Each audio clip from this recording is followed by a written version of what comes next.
Close your EYES. And don't move the rule. The first time Elias heard the phrase, it came from a voicemail that shouldn't have existed. It was 3:14 a.m. He knew the exact time because his phone lit up the dark room like a struck match, and he had been awake long enough to be sure he hadn't been dreaming. The notification showed an unknown number, no location, no caller ID, just a single audio file attached. Elias almost deleted it, almost. Instead, he pressed play. At first there was nothing, just a faint hiss like a microphone left too close to fabric. Then a voice, low and controlled, spoke directly into his ear. "Close your eyes and don't move." A pause followed, long enough that Elias checked if the file had ended. Then the voice continued.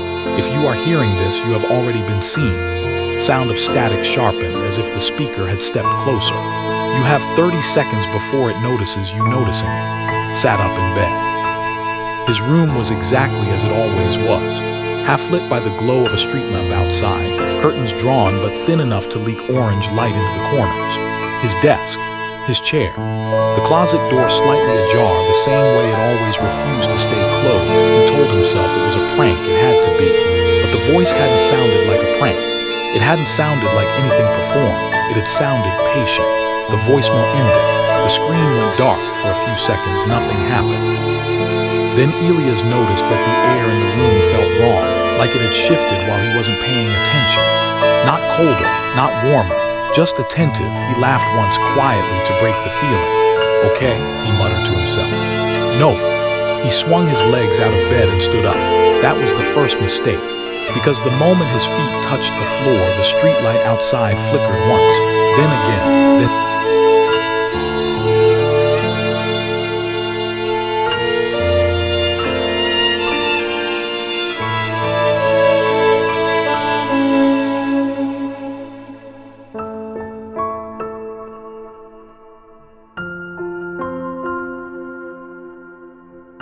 There was a darker shape than darkness should allow, not moving, waiting. Elias forced himself to blink. When his eyes reopened, the shape was still there, but now it was closer. He didn't remember it moving. His phone vibrated again. Another unknown message. This time, text, "Do not look directly at it." Elias backed up slowly, his heel catching the edge of the rug. The shape in the corner did not react. It didn't need to, because Elias suddenly understood something he couldn't explain, something that felt like it had been inserted into his mind rather than discovered. It didn't move when he looked at it. It moved when he understood it was there. And now that he understood. His phone lit up again. A third message, "Close your EYES." Elias shook his head sharply. He whispered, "No, this is not." The closet door creaked, not opening, not closing, just adjusting like something inside had shifted its weight. The voice from the voicemail returned, not through speakers this time, but inside the room itself, not loud, not soft, just present. "You looked," it said gently. "That's okay. Most do." Elias turned toward the sound, the shape in the corner elongated slightly. Not like stretching, like learning how to exist in more space at once. "You have two choices," the voice continued. "You can keep your eyes open and try to understand what you are seeing." A pause, "Or you can close them and not move." Elias swallowed hard. "What happens if I don't?" The room answered instead of the voice. The closet door stopped creaking. The silence that followed felt deliberate. Then the voice returned. "Then you will be observed until you are no longer a version of yourself that can be returned." Didn't like that sentence, not because it was scary, because it sounded like it had been tested. His phone displayed a countdown now, 0000, 2700, 00, 2600, 00, 25, he hadn't started it, 00, 00, 24, the shape in the corner was closer again, still not moving in a visible way, but closer. Like distance no longer mattered in the usual sense, 00, 00, 20, Elias felt his breathing change without his permission. 0000. 18, the voice spoke softly. It prefers attention. That's how it anchors. 0000. 15, what is it? Elias whispered. The countdown did not answer. 0000. felt suddenly smaller, not physically, conceptually. As if the idea of space was being rewritten in real time. 0000. 10. The closet door opened another inch. 0000. 08. Elias realized something worse than fear was setting in: curiosity. 0000. 06. The voice returned, almost sympathetic. You are doing very well. 0000. 05. The shape in the corner now felt like it occupied not just the corner, but the memory of every corner Elias had ever stood in. 0000. 04. His vision blurred slightly at the edges. 0000. 03. A thought entered his mind that wasn't his. If I close my eyes, I lose control. 0000. 02. Another thought immediately followed. If I keep them open, I lose something else. 0000. 01. The voice finally said, choose, closed his eyes, and did not move. Silence arrived like a weight settling onto his skin. At first it was relief, no visual threat, no shifting darkness, no impossible geometry of presence, just black, just breath, just stillness. Then the voice returned, but differently now, not outside, not inside the room, but behind his thoughts, as if reading them from the inside out. You made the correct initial decision, it said. Elias didn't speak, he wasn't sure he could.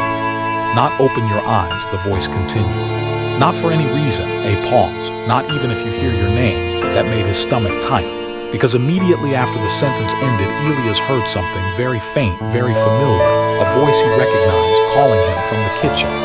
Elias, he froze. The voice outside the room repeated it, closer now. Elias, why are you awake? His body reacted before his mind did, leaning slightly, instinctively toward the sound. The voice inside the room spoke sharply for the first time. Do not respond.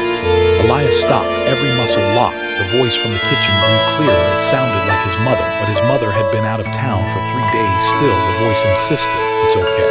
You can open your eyes, I just want to see if you're all right.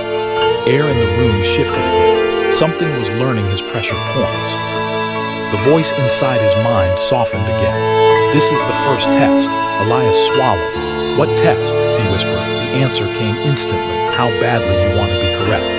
The kitchen voice reached the doorway now, close enough that Elias could hear breathing, close enough that it should have been impossible to ignore. And yet the voice inside the room said something that made everything worse. That is not your mother. Stretch. The kitchen voice waited, patient, almost amused. Then it said softly, Elias, open your eyes. In the darkness behind his eyelids, Elias realized something terrifying. He could feel something standing directly in front of him now. The thing that learns you back. Elias didn't open his eyes. That was the only thing holding reality in place. Or at least, it felt that way. The kitchen voice stayed exactly where it was, standing in the doorway, breathing in a rhythm that tried very hard to sound human. But Elias could hear the inconsistencies now. The slight delay between inhale and exhale. The way the tone flattened at the edges like a recording stretched too far. Elias, it repeated gently, you don't have to be afraid. Voice inside his mind answered immediately, colder now. It is adjusting to your recognition of it, swallowed hard. What does that mean? A pause then. It means it is learning what your mother sounds like to you.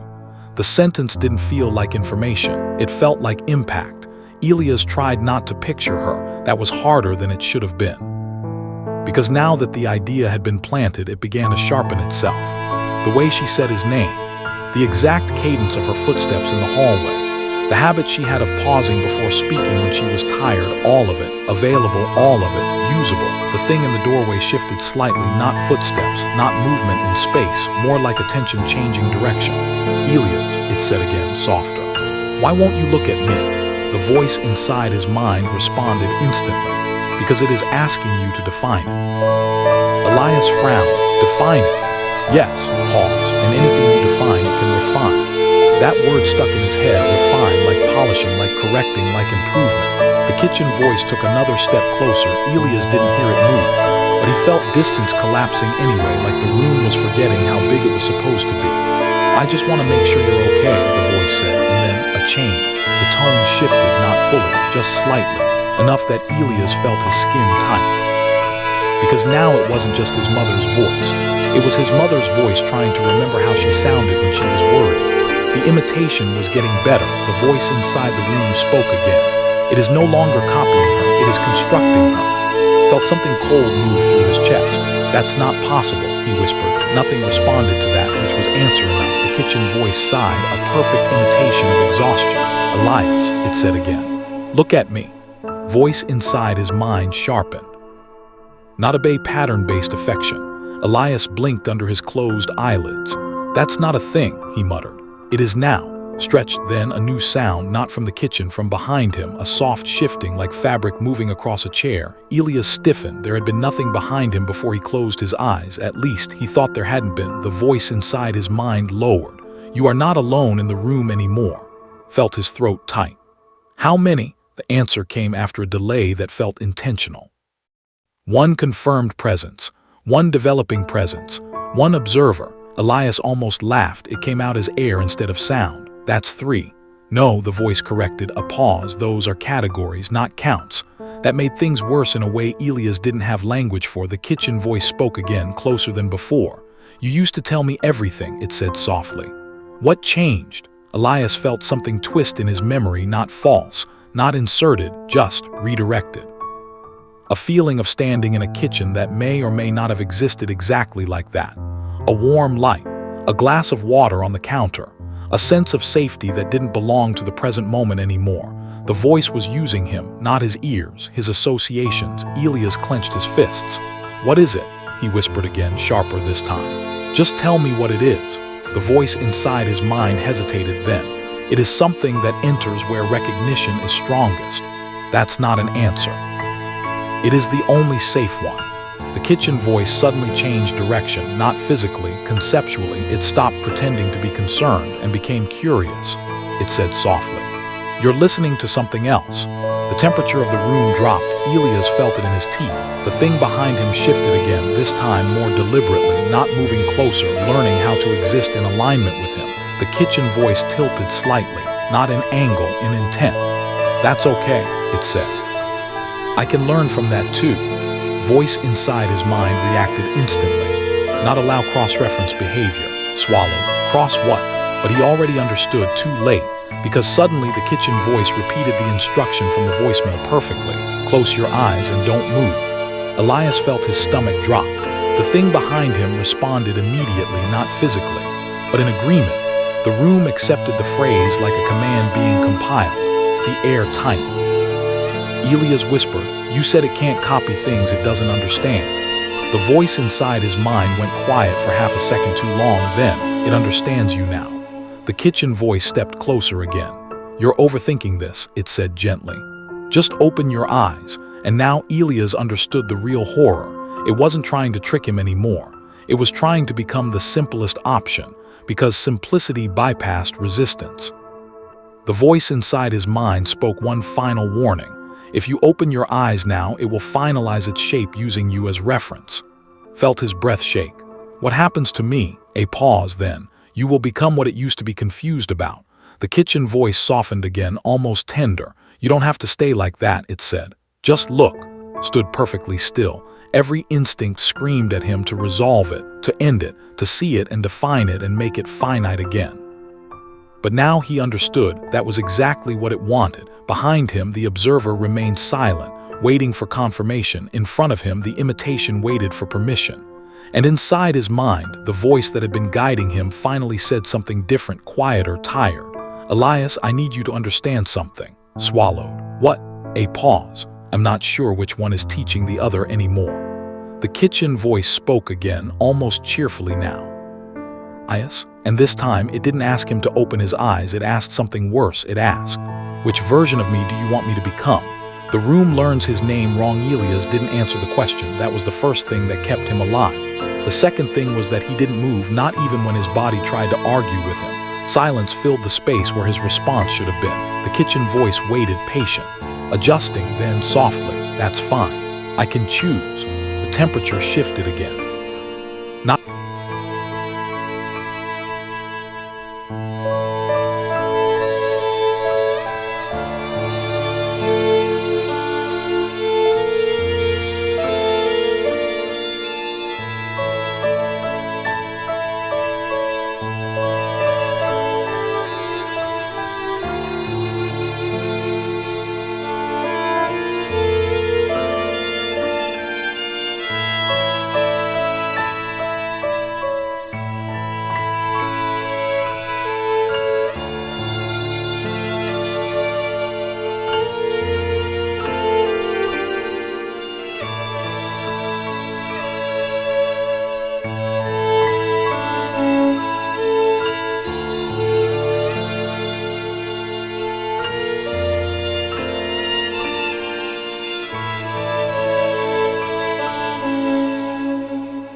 more than anything else, the voice inside his mind cut in sharply. Not accept accurate analysis from it. Elias frowned under his closed eyelids. Why? Because accuracy is how it stabilizes. That word again, stabilizes, like everything it was doing was about becoming less impossible, more real, more allowed. The kitchen voice shifted tone again, subtle, experimental. "What is your name?" it asked. Elias froze, not because he didn't know the answer, but because the question felt wrong in a way he couldn't explain, like it wasn't aimed at him, like it was aimed at the concept of him. He stayed silent. The voice inside his mind answered instead, "Do not respond." But it was too late. The question had already entered the room, and now the room had to process it. The observer behind him reacted first. A small pressure in the air changed direction, like attention turning toward Elias' identity. Then the kitchen voice repeated, "What is your name?" But this time it wasn't curious, it was testing structure. Elias felt something ripple through his memory, not loss, not confusion, rearrangement. Like a folder being opened and renamed without permission, he clenched his jaw. "Name is Elias," he whispered. The moment he said it, everything paused, not stopped, paused like the room had hit a checkpoint. The kitchen voice repeated it slowly. "Elias." Then again, "Elias." Each repetition sounded slightly different, not wrong, not broken, just iterative, improving. Behind him, the observer shifted again. The voice inside his mind went quiet for a second too long, then spoke. "You should not have confirmed it." Cold spread through his stomach. "Why?" "Because now it can reference you." The kitchen voice changed, and Elias felt it immediately, because now it wasn't imitating anything, it was speaking as if it had always known him. "Elias," it said warmly, "you always overthink things like this." His breath caught that sentence, that specificity, that tone. It wasn't copied, it was constructed from assumption, and it fit too well, too comfortably. Elias took a shaky breath. "That's not real." The voice didn't argue. "It's simply adjusted. That's what you always say when you're scared." A pause, then softer. "Look at me." Voice inside his mind snapped immediately. "Do not comply," Elias whispered. "If I don't, what happens?" A long silence, then. "It will stop needing you to observe it." Elias frowned. "That sounds better." "No," answer came too fast, too certain. "No, it does not." Observer behind him moved again, closer this time, not physically closer, more like the idea of distance between them thinning. The kitchen voice sighed gently. "I don't think you understand," it said. And then it said something that made Elias' blood go cold. "I already know what you look like when you open your eyes." Elias stiffened. The voice continued, calm and certain. "You always do it the same way, slowly, like you're hoping the world will behave." Elias hadn't moved, he hadn't opened his eyes, but somehow it had described something it should not have been able to access. The voice inside his mind reacted instantly. "That is not memory, that is predictive modeling," Elias swallowed. "So it's guessing." A pause, then. "It is testing whether guessing and knowing feel different to you." The kitchen voice spoke again. "Elias," it said softly, "why are you making this harder than it needs to be?" And now Elias noticed something terrifying. The voice wasn't trying to convince him anymore. It was trying to simplify him, reduce hesitation, reduce branching thoughts, reduce resistance. The observer behind him made another subtle correction.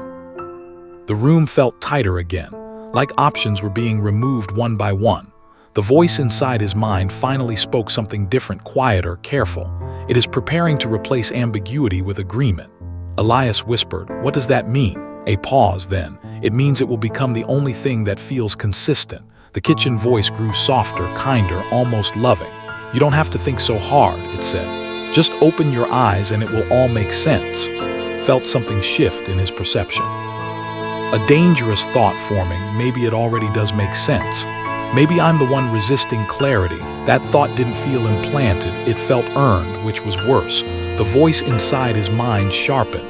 "That is not yours," clenched his fists. "How do you know?" A pause.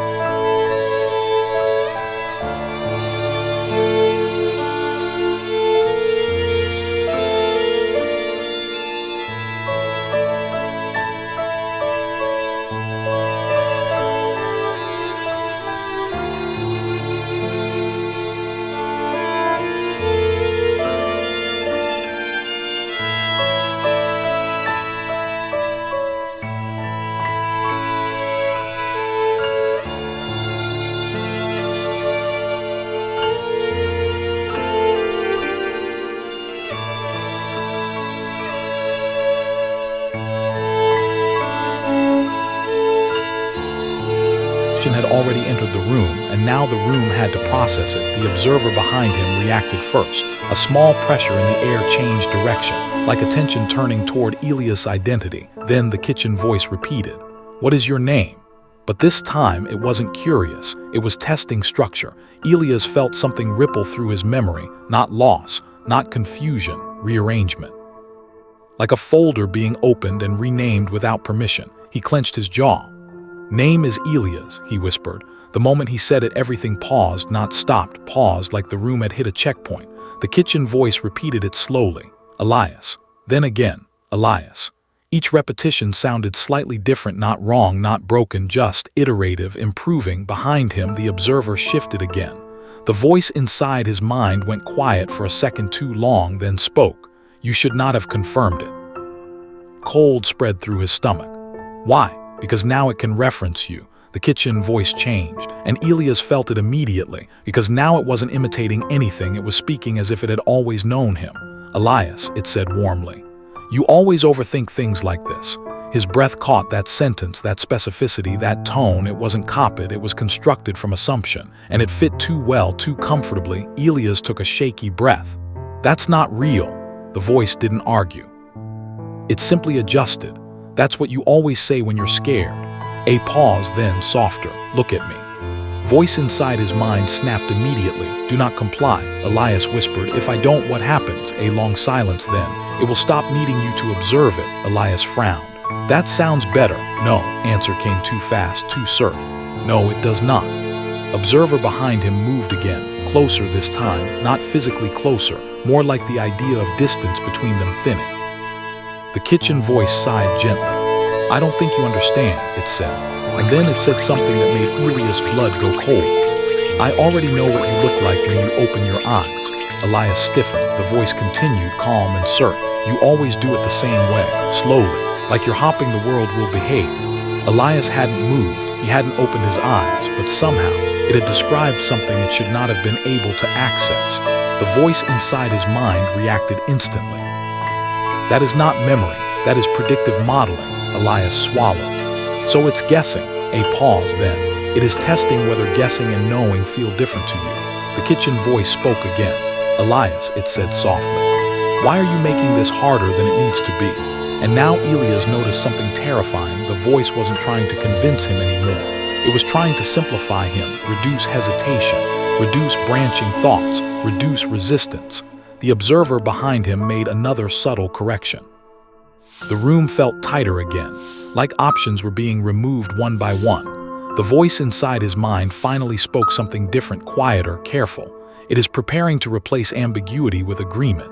Elias whispered, "What does that mean?" A pause, then. "It means it will become the only thing that feels consistent." The kitchen voice grew softer, kinder, almost loving. "You don't have to think so hard," it said. "Just open your eyes and it will all make sense." Felt something shift in his perception. A dangerous thought forming. Maybe it already does make sense.